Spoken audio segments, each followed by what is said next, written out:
All right, first up is halogenation.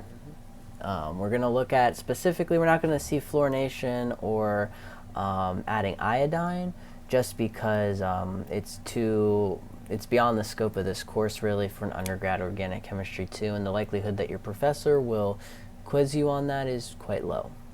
But in case you're curious, I did put in the iodine reaction there. You just use dichlorocuprate is what we call it, with iodine gas, the diatomic iodine gas, and you will get the substituted product. Specifically, we're going to look more in depth in chlorination and bromination, and it's quite simple.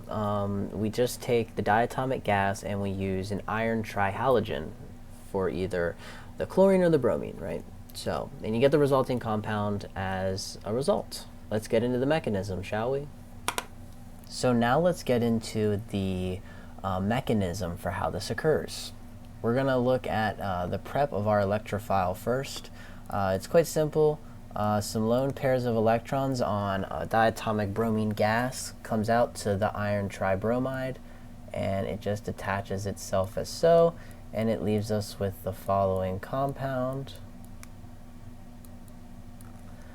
And then we have the iron, and then we have 3 additional bromines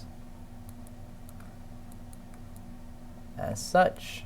And because iron was neutral here and it gained electrons, it becomes negatively charged, and this bromine here becomes positively charged.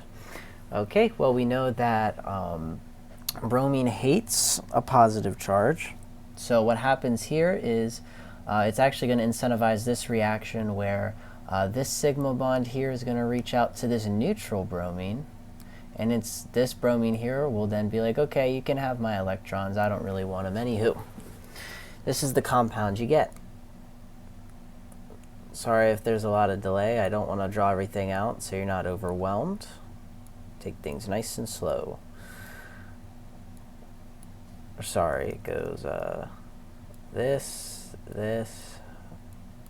and then bromine, and then I'm drawing that hydrogen in. We'll see why in a minute.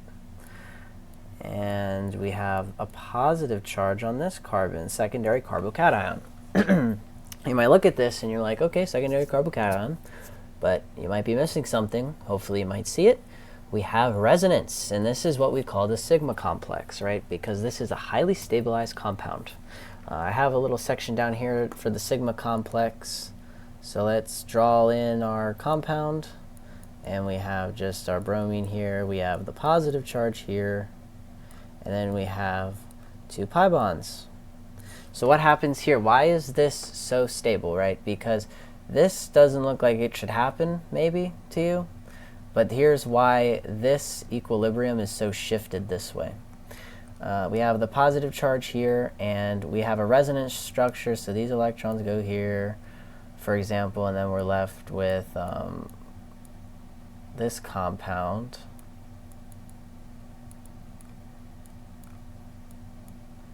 We have a positive charge here, and then these electrons can be like, yeah, I'm going over here. And then we get this resonance structure. So we have 3 major resonance contributors, and that leads to, well, stability. Stability is a good thing for molecules. Lower in energy, less reactive, right? So we just have partial positive charge all around this compound here, and that's what leads to its stability. It's not a positive charge localized on one single carbon atom. It's shared among all of them. All right, back to our reactions here. Well, we have a fairly stable positive charge, but we know that if things can not be as reactive, it's going to be good. So what happens here is the iron tetrabromide comes back in. Let's shift it over. Iron tetrabromide is going to come in here, Br, negative charge here.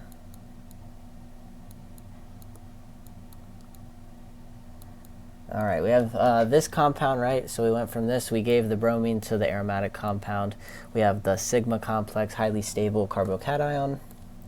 All right, now this bond here, or the bromine, I should say, is going to steal a hydrogen, and we're going to have elimination. And that's going to restore aromaticity. So our final product will be this substituted bromine. All right, and that's it. Quite simple. It's also important to understand how the iron tribromide is made.